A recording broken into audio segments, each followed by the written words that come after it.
Baxter Black on U.S. Farm Report is brought to you by the Beef Checkoff.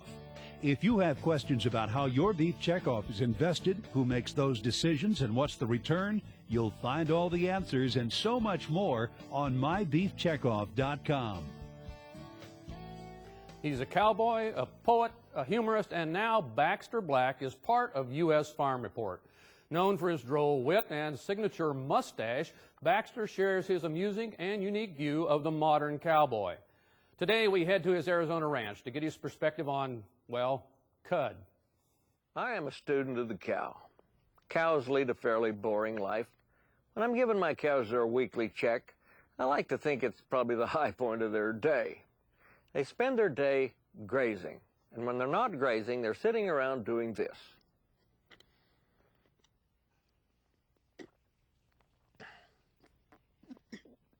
Chewing their cud. Now this cud is part of a magnificent digestive ruminant process that allows them to digest foodstuffs that are otherwise virtually inedible to simple stomach animals like people. And one of the byproducts of this digestive process is that cows give off enormous quantities of carbon dioxide and methane. They belch off the gas. But on occasion there is a wrench thrown into works that prevents the gas from escaping.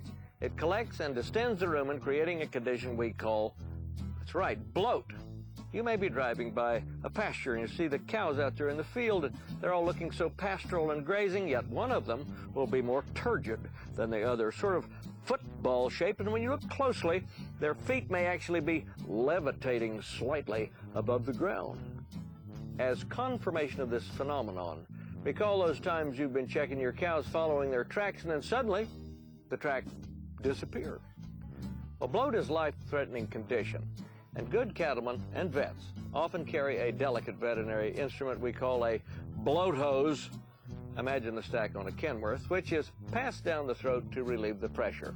Or say you're on your way to church and you don't have your bloat hose in your purse, you might whip out your handy trocar, which is sort of a sharpened screwdriver with a sleeve, and you puncture the rumen down to the left flank. And finally, when treating a cow for bloat, there are some precautions. Number one, regarding the bloat hose, blow, don't suck. Number two, don't attempt to peer into the inserted sleeve after removing the trocar. Number three, wear a protective mustache cover when smoking around bloats, as methane will burn. And number four, if you're tracking a suspected bloat and suddenly the track stops, don't forget to look up. This is Baxter Black from out there. We'll be airing Baxter Black's work each week here on U.S. Farm Report. Be sure to check out his website, too, baxterblack.com. We'll post a link on our homepage for easy access. Up next, Tractor Tales and our Country Church Salute. Please stay with us.